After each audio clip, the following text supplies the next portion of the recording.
Welcome. You're listening to My Magical Horse, the podcast, where we are getting curious about animal communication. I am your host, Jordan Banks, and if you are desiring a more magical connection with your own horse, you are in the right place. Join us as we rediscover our sense of wonder, experience the joy, and feel the magic that horses can and do bring to our lives each and every day. We are so excited to have you here. Thank you for spending your time with us. Now let's get started.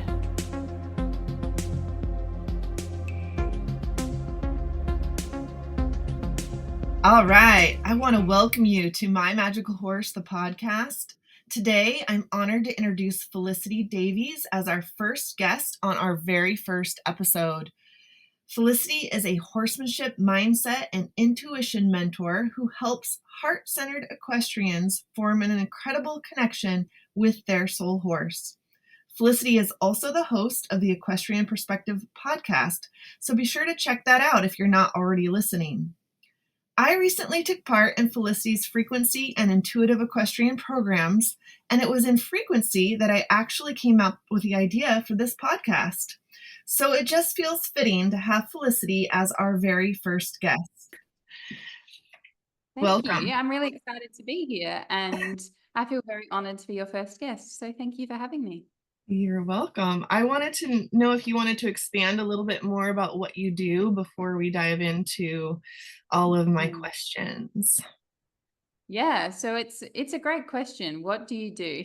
It's something I've been contemplating a lot recently as I really soak into the depths of what I do, and I really help people form beautiful connections with themselves and their soul horses at a physical, emotional, and spiritual level. So I'm really looking at the root causes of what's going on between horse and human partnerships and doing my best to support people to find harmony together and to really learn from life and to learn from their horses' experiences. And that can come through so many different ways because really horses are such powerful guides in our lives. They're really directing us inward, supporting our soul's highest evolution.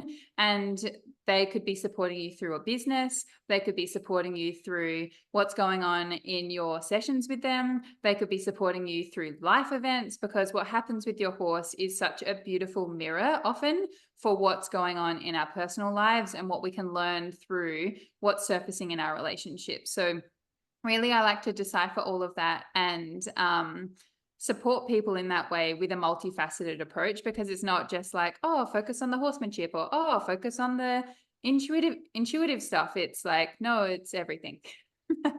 So true. So true. So the focus of this podcast is, of course, on animal communication, all things animal communication. And I was wondering, I'm sure that I have a lot of people who are curious, who maybe aren't familiar or have never used an animal communicator. So I'm wondering, how would you describe what animal communication is to someone who isn't familiar with it, or who might even be skeptical about what it is? Great question. I think for me, animal communication is just when we're looking at things from an energetic perspective, it's really communicating with another via the unseen. It's really that energetic connection that you have with one another and that intuitive connection that you have together. And I think often this can come through our physical connections with animals as well. So I think everybody has the ability to communicate with animals.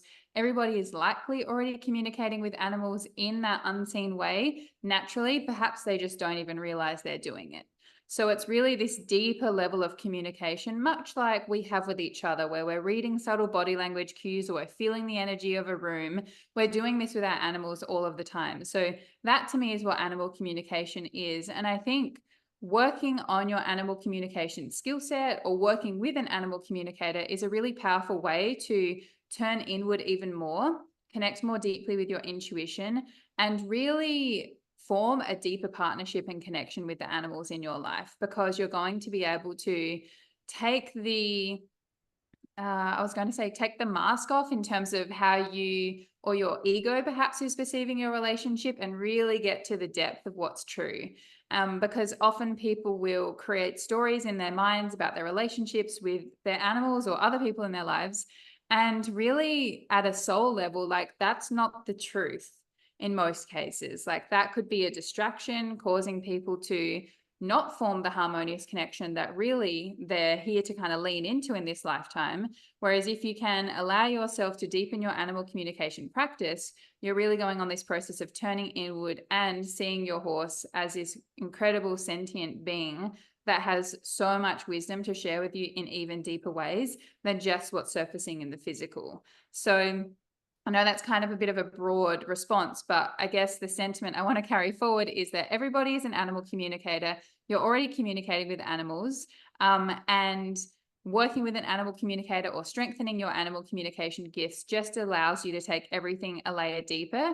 And working with an animal communicator can be really, really powerful because it also helps validate some things that you know deep down, and you're getting a third person point of view on the situation. So you know you can't blame like I'm just making it up or this is just a story that I have. It's like, no, if somebody else is receiving that, that's further validation that you're not making it up. This is what's happening and can support you to do that deeper work together. That makes a lot of sense. Kind of on the same topic, back to the skepticalness. Like, I guess it's so funny because of course, I think most of us have been skeptical at some point. Yeah. And as I've delved deeper into this, I've kind of forgotten that not everyone actually believes in this.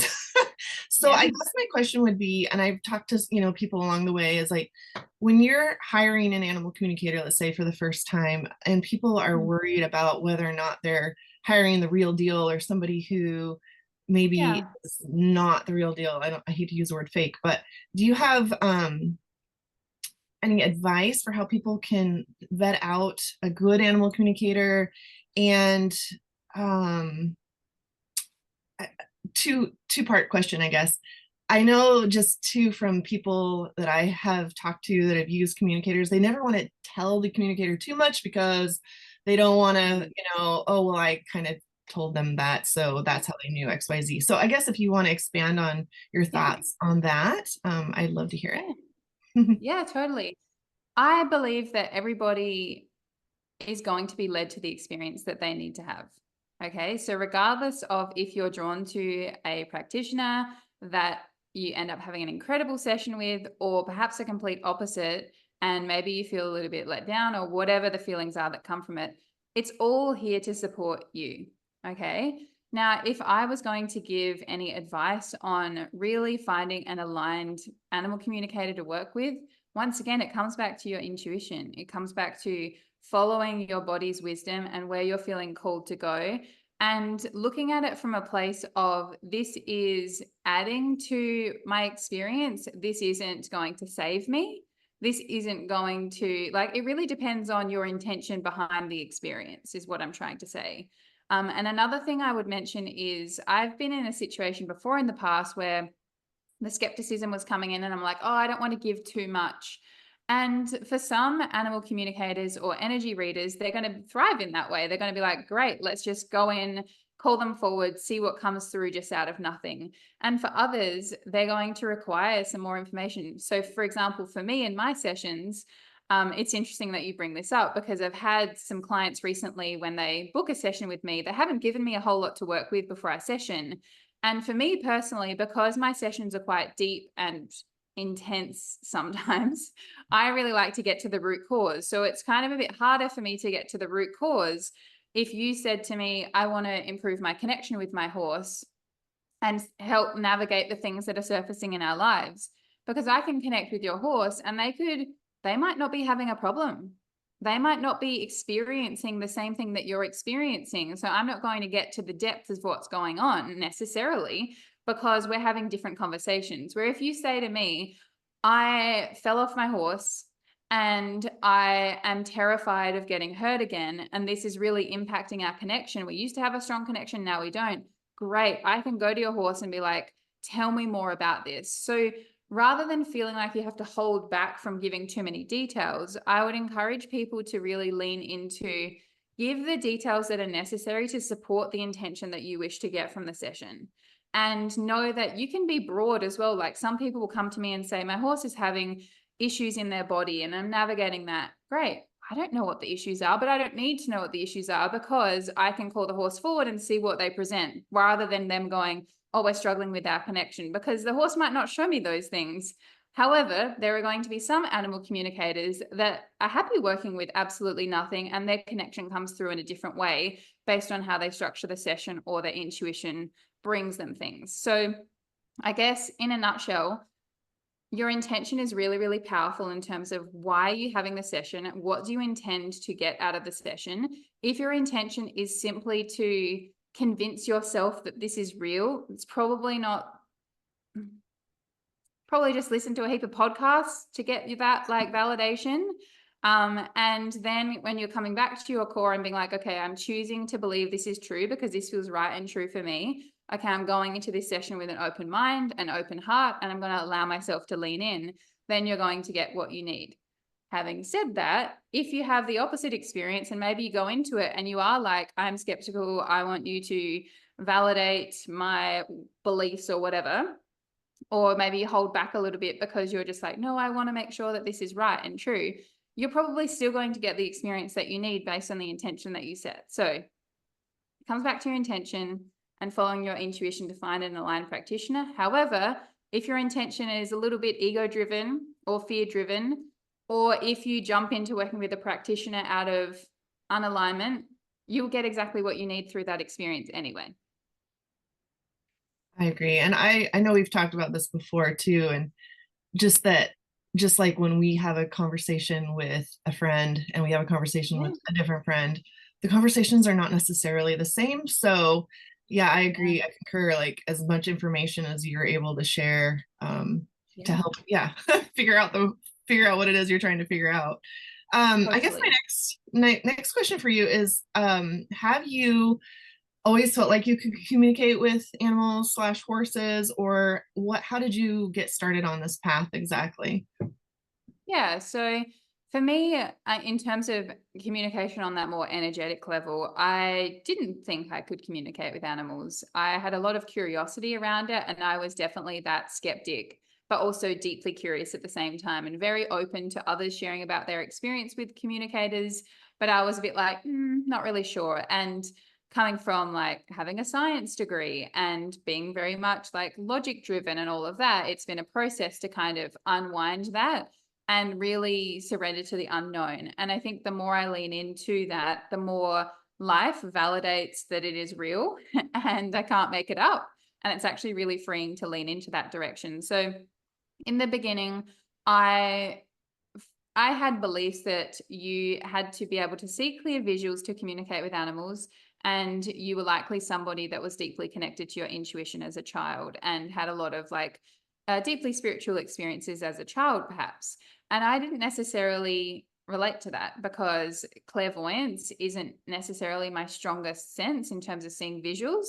And also, I don't recall being deeply, deeply intuitive as a child. I remember loving animals a lot and spending a lot of time with animals, but I don't remember seeing ghosts or spirits or like having these deep knowings about other people and what they were going through in their lives. I just don't recall having moments like that.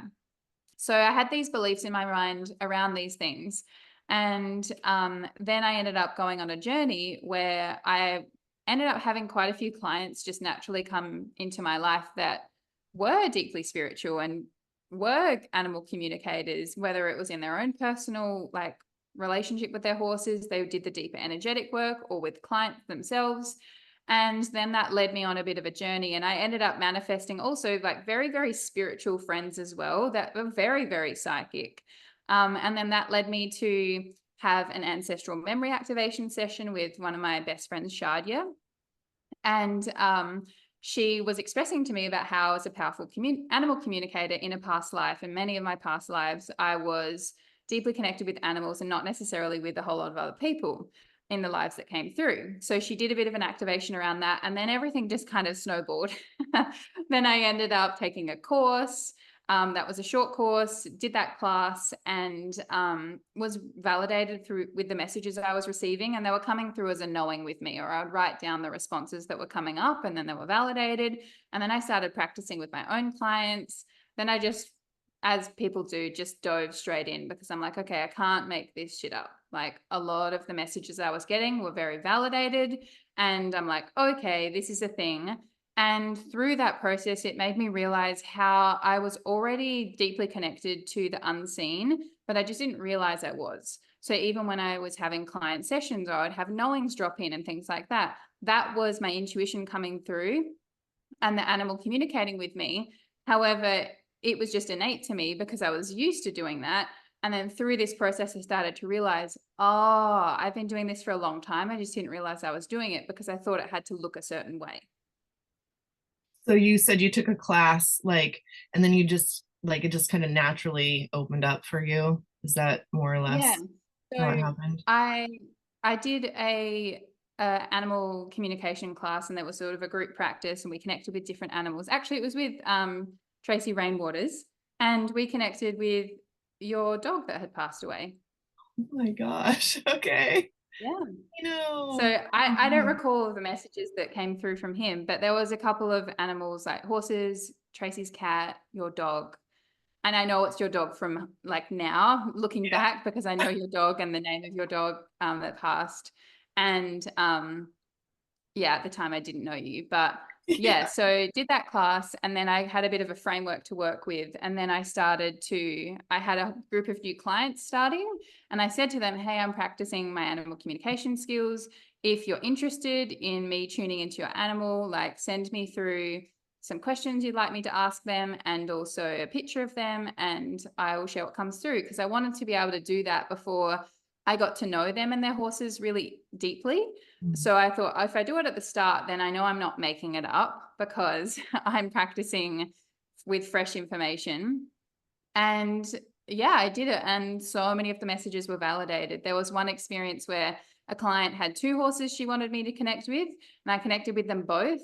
And it was really interesting because the messages that came through for horse one correlated exactly with the messages that were actually for horse two and vice versa. So it was like I thought I was connecting with this horse, but the other one, like their energy kind of pushed in, and then I ended up connecting with them thinking it was the first horse, and then the other one did that.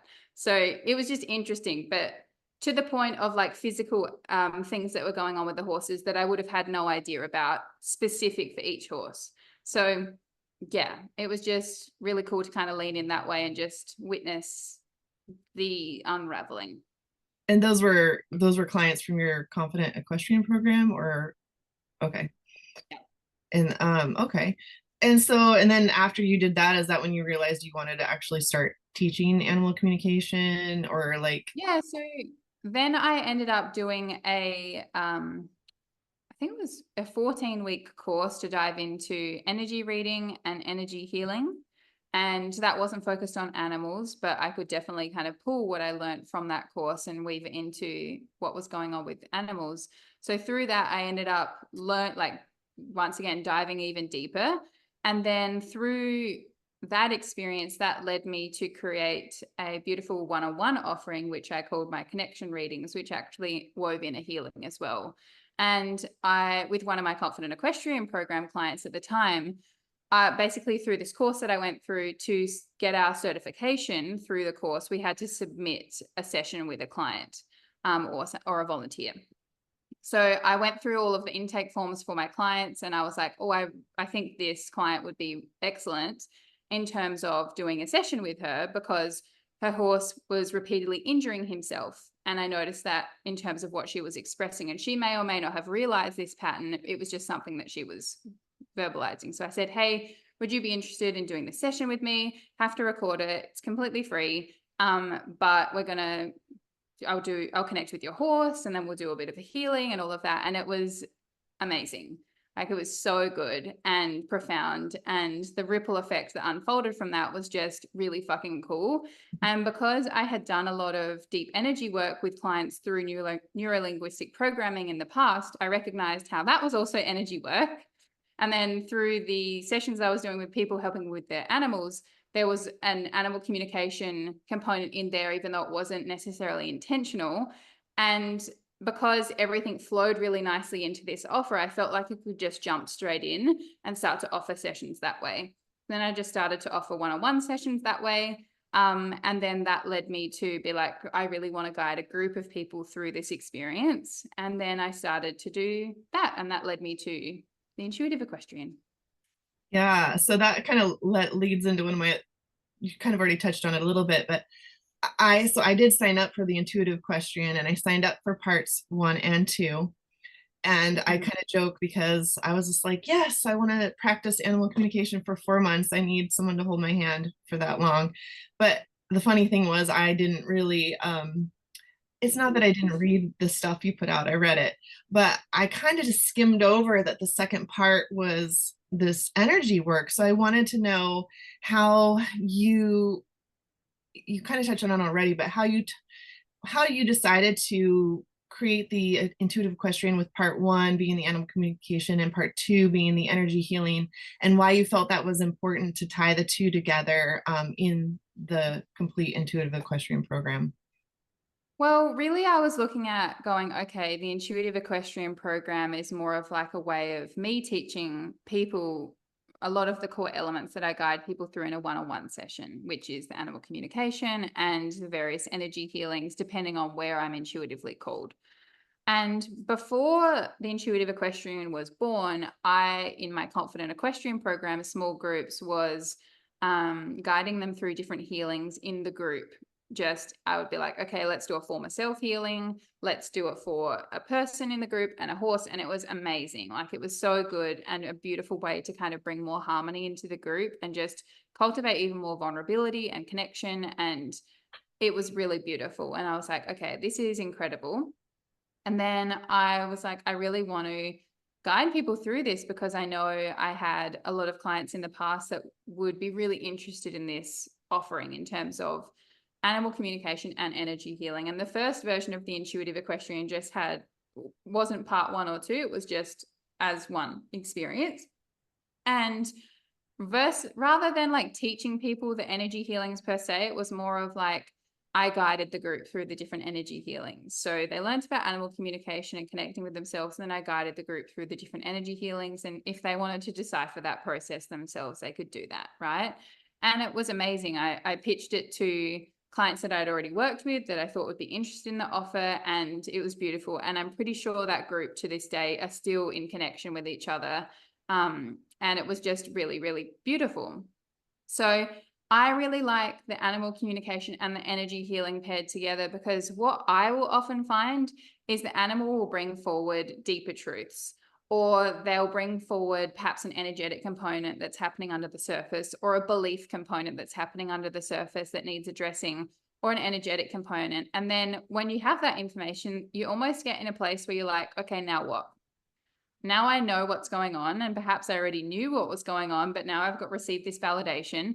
Now what? And that's where going on the energy healing journey can give you a little bit of support with the now what, because you actually have something that you can dive into to support you to alchemize what wants to be alchemized when you're ready. So that's why I thought it was beautiful to pair them together. And the reason why I played around with separating the Intuitive Equestrian into parts 1 and 2, part 1 being animal communication and part 2 energy healing, was I recognize that not everybody wants to go on an energy healing deep dive. Some people just want to go on the animal communication journey, and that's absolutely fine because the energy healing deep dive, as you would be aware, Jordan, is deep. It's like not, it's deep. And it's a lot to kind of move through. And if you're already navigating a lot in your life and you're like, oh, I just want to dip my toe in here, then you can. And I've even had one client who did a level 1 and then she didn't do this version of level 2, and then she waited, and then she came and joined back and did both level 1 and level 2 at a later date when her body felt ready. So I like to kind of offer it in that way. And moving forward, I'm currently, I've got another round of the Intuitive Equestrian starting beginning of September. And I've gone back to just calling it the Intuitive Equestrian, more focused on animal communication and me weaving in healings for the group, but not necessarily teaching the healings.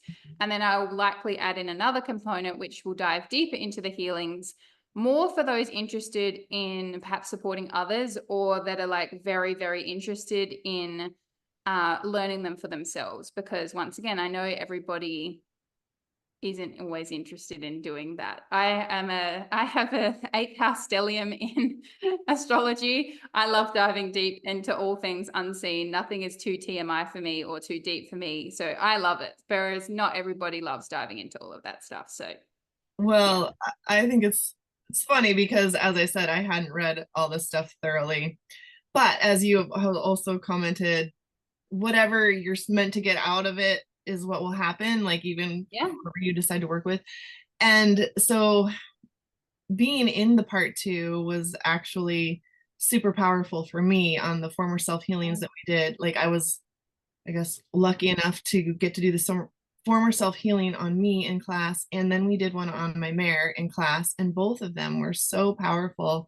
So anyway, I'm very grateful. Just wanted to say thank you as a side note to that. I guess my next question is, do you have any particular stories that you feel comfortable sharing about particular incidences of situations where you've helped that feel particularly powerful, or that might just help the people listening understand how powerful this type of work can be? Yeah. A few come to mind that I know my clients have shared more in depth about on my podcast. So I'll reference the podcast episode. So if you want to hear more like straight from their words, you can. So the first one, and this was actually the very first one-on-one session that I did that I was mentioning earlier for that practice for the course that I was doing. So that was with my client Cian and her horse Frankie. So if you're looking for her episode, just equestrian perspective, Cian and Frankie, it'll come up somewhere, right? Anyway, so what happened in that session, as mentioned, was she was navigating this pattern where Frankie would continually injure himself, even to the point where he gave birth. During his birth. He, I think, had the umbilical cord wrapped around his neck or something like that. Like, so from the very beginning of their relationship together, he was navigating this deep hurt.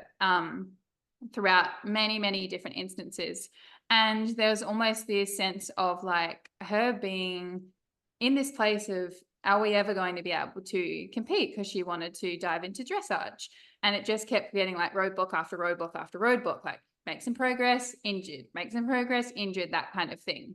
And I know a lot of people can relate to experiences like this because I've been there, and it's fucking hard and it sucks. So anyway, I, from memory, connected with Frankie, and he said to me, make sure that, like, he said, when I injure myself, it's an invitation for Cian to pay attention to what's surfacing in her life.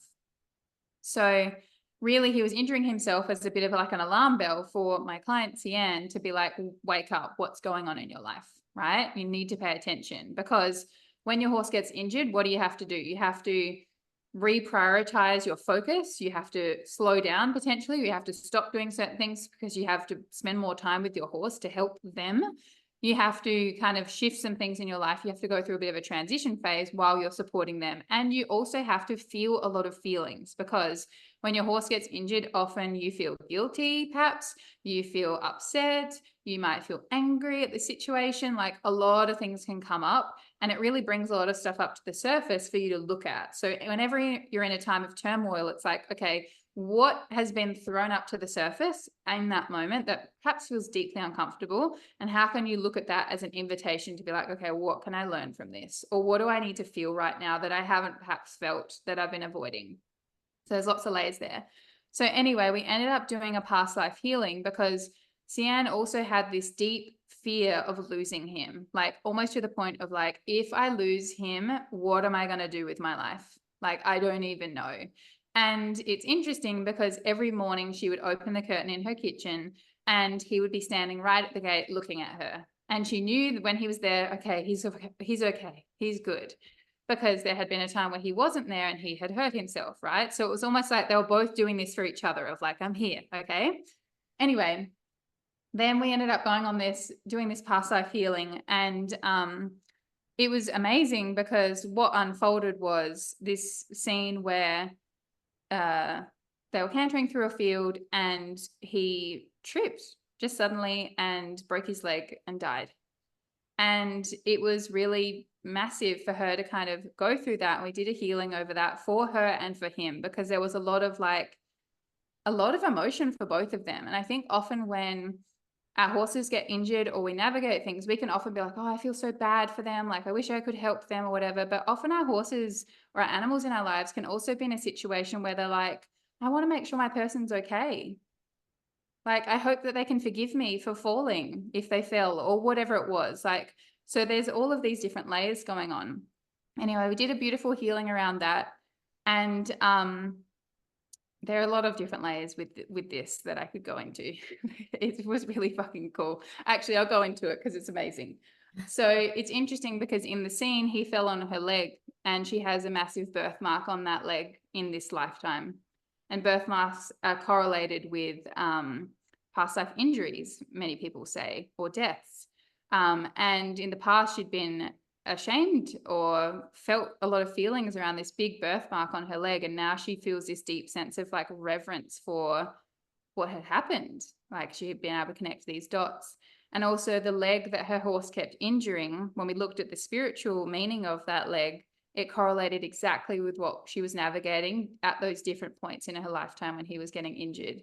Anyway, so we did this healing. It was beautiful. It was intense, as you can imagine. And it was amazing. And then what unfolded from there was she started opening her curtain and not feeling this sense of worry of like, is he going to be there? And over time, he was just moving further and further from the gate in the morning, just grazing further and further back, just to show her that like, we're good, like we're okay. You don't need to worry about me. I'm going to be over here. And he even started, he was in a position where he was a bit awkward with the other horses. And then they started letting him mutual groom. And they'd been together for such a long time. So he was more accepted into his herd. He was being able to have more of these deeper connections and relationships with his herd members. And it was just this really beautiful unfolding in lots of different ways. And it's not to say that they haven't had like things to navigate since, but through that deeper sense of connection and understanding of why things felt so intense in this lifetime, it's allowed Cian and also Frankie to be able to navigate everything moving forward with a lot more ease and understanding, which I think is so freaking powerful. So that's one thing. What else have I got? Oh, another client. Can I interrupt for a second? Yeah, So go for it. I just want to say that story I totally relate to because my gelding Ugo and I has been a very, Yeah. very similar story to that actually. So that's Yeah. actually pretty fascinating to hear that story because I relate Yeah. to a lot of it. And I also want to say as well, like just even hearing reflections of stories like this here, and if you go to listen to Cian talking more about it in the episode of my podcast, if things come up in your body, just trust that that can also be a healing in itself.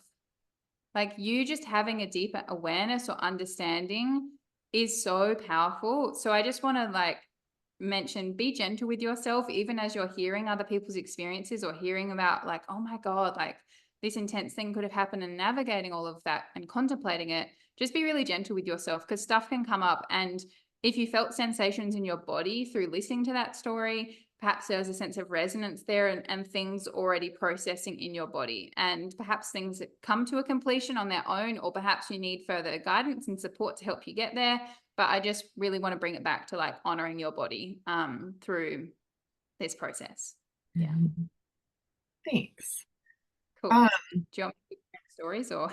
well, I guess you can decide. My other question, if you have another story you want to share, my other question was if you had any particular things you wanted to share about your own horse's role in your development as a animal communicator, or how they have affected your journey. Yeah, it's really, yeah, I can talk a bit about my horses, and I think this will be a beautiful like prompt and reflection for everybody to look at as well.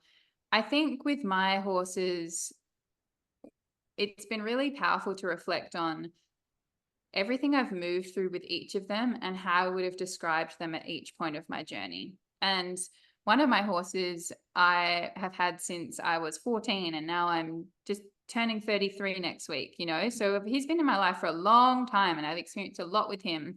And I even did just with some journaling the other day where I was like, okay, let me write down how I would have described my first pony. And what age was I during that time? Oh, what do you know? I would have described myself in a similar way. Let me describe my horse during this time frame and how I would have described him. Oh, what do you know? I would have described myself in a similar way. Or perhaps his expression was more external and my expression was more internal.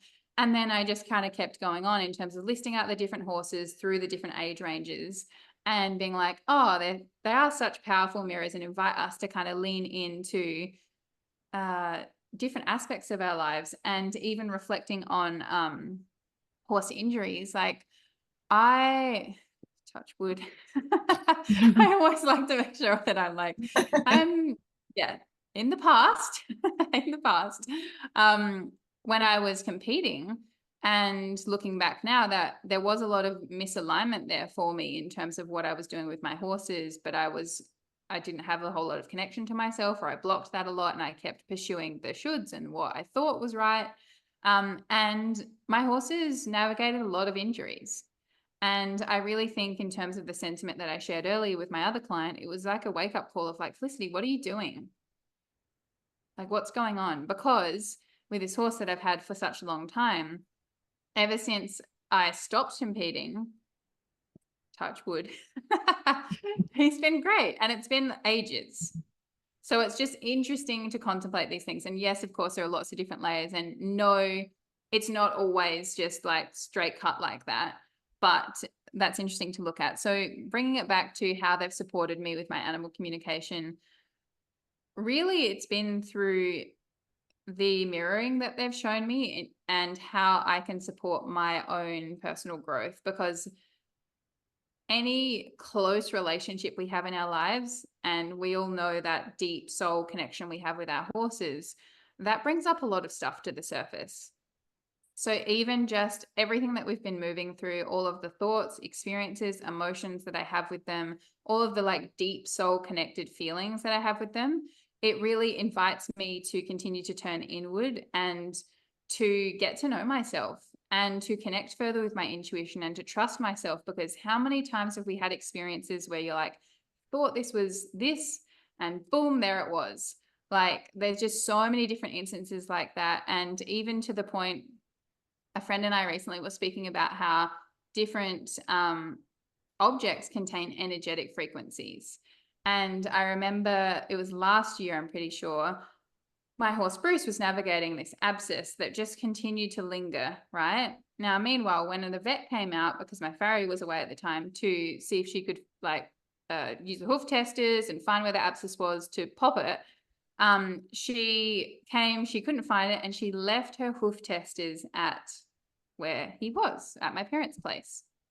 And I was like, something just feels funky about her leaving the hoof testers here. Like, I feel like there's some sort of thing going on. Anyway, what do you know? The abscess only cleared up when she came to pick up the hoof testers. Like, it was an intermittent kind of weaving, and it was about 6 weeks. Oh. And then there's another fucking annoying thing. During this move to this property that I'm at, just before my mare got an infection in her leg. And I said to the vet, oh, while you're here, I may as well just stock up on some antibiotics and some bute and things like that, just in case, because the access to the vets in the area that I now live in, they're a little bit further away. So I thought, oh, it'd be great to have that on hand if that's okay. And she was like, sure, that's fine. I'm happy to do that for you. And then gave me the drugs. And I knew there was some sort of energetic twang there. And what do you know? I needed to use the drugs on fucking Lily. Like, anyway. Well, but I mean, you could look at it two ways, right? Like, either A, you knew you were going to need them, or did you need I them? know, but I don't know. Yeah, I guess so. But I think possibly, yeah, I guess so. But it's just interesting when you kind of look at the intention underneath it all. But bring it back to my horses supporting me. It's really them, guiding me on my path. And I think a lot of personal relationships, like, there's so much subtlety that goes on in the relationship that is of that unseen element, is just an energetic like frequency. And just contemplating what they're really inviting me into and what they're really guiding me to, and the messages that they share with me. Like right now, I'm navigating an experience where I'm noticing that there's a lot of ego stories that are keeping me from, or have kept me, let's say, have kept me from really just allowing myself to enjoy my life even more. And I'll create, like the other day, I created this story where I was like, oh, I'm going to need to spend a lot of time building up my relationship bank account with my mare because she had to have all of these penicillin injections and the antibiotics and all of that. And I was like, oh, that's going to be whatever. And that might be uncomfortable because she was this way and now she's being a little bit this way. And I went to go and do work with all of them and they're all standing at the gate, prick-eared, like, what are you doing? They didn't give a shit. So they're like, we're fine, let's go. Nothing is wrong, let's go. And it's a beautiful experience to have that. And I know a lot of people will probably resonate with that, where you can create all of these other stories in your mind and then you go and have an experience with them and they're like, everything's good, let's just go. Like, what's going on? So yeah, I don't know if that it's a succinct way to answer your question, but that's what wanted to come through. Okay, that's perfect. It's always perfect, right? Well, I guess just one last question really is, if you had just one piece of advice to offer to those who are wanting to improve their connection and their relationship with their horse, whether they believe in animal communication or not, what would that piece of advice be?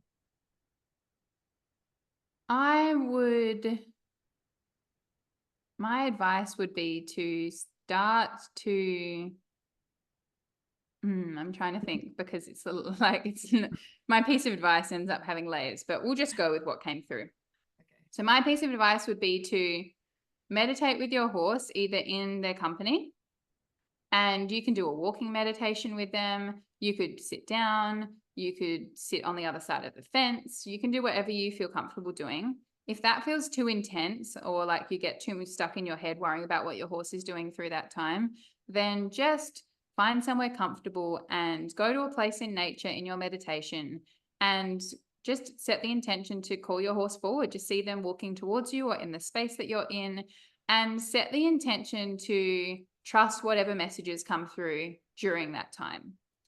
And this is where the piece can come through that's uncomfortable in the beginning, because in the beginning, what might come through is, this is stupid, making this up, I've got X, Y, and Z to do today, like what a lot of people will experience when they first start meditating.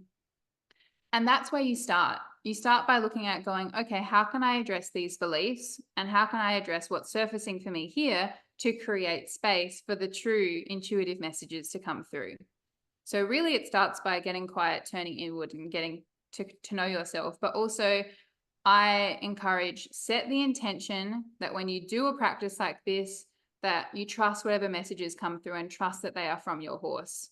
You'll know the difference between an ego message and an intuitive message. An ego message will feel very heady. Intuitive message will feel a lot more neutral.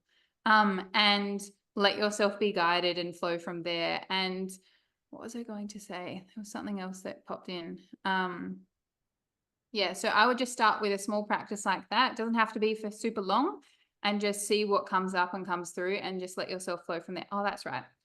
If there's a part of you where you receive a message that feels incredibly random, or you feel like you're making it up, I would invite you to contemplate, where is it coming from?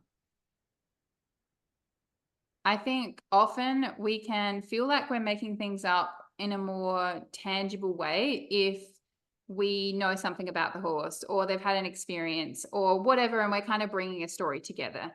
But you'll know that that will feel likely heady. It's not going to feel this like clean, energetic tone underneath it. And if something comes through that feels random as FUCK, where is that coming from? You know, like why would you choose to just make that up if it feels so random? So it's just trusting that those incredibly random things that come through sometimes, like, they're not random at all, because why would you have chosen that thing? Yeah. No, I think that's really beautiful. And I just wanted to say again, I absolutely loved the Intuitive Equestrian. I loved Frequency. I don't know exactly when I'm going to release this episode, but what tell people, I guess, how they can get in touch with you and to find out what your current offerings are, Yeah. and all of that good stuff. Yeah. So if you want to get in touch with me, my website's felicitydavies.com.au. You can find my current offerings, whatever they'll be when you check it out, they'll all be there. And you can follow me on social media at Felicity Davies with an underscore at the end on Instagram, Felicity Davies Horsemanship on Facebook, and the Equestrian Perspective podcast. So yeah, I won't share too much about the offerings that I've got going on, because when you listen to this, they might have changed. So just True, check the right. website. True. That's awesome. Is there anything else that I didn't ask that you want to add before we wrap this up? Um, no, I guess that feels complete on my end, I think. Okay. Well, thank you so much for being my first guest. So exciting. And I just appreciate you and thank you for coming today. And I can't wait to see what else is next in both of our futures. Yeah. So Well, thank you so much for having me. And I loved having you in Frequency and the Intuitive Equestrian. And I love that you're following your like heart and your soul to create this, because I know that's been something that's been hovering around you for some time. yeah. And I think it's really powerful to share conversations like this and hear different perspectives from different people and intuitives, and have the stories and wisdom be shared. So I think it's amazing, and you're amazing. And thank you for inviting me. Thank you, Felicity. Be sure to check out the show notes for more information about Felicity and her current offerings, as well as how to become a part of the My Magical Horse community. Until next time, namaste, friends.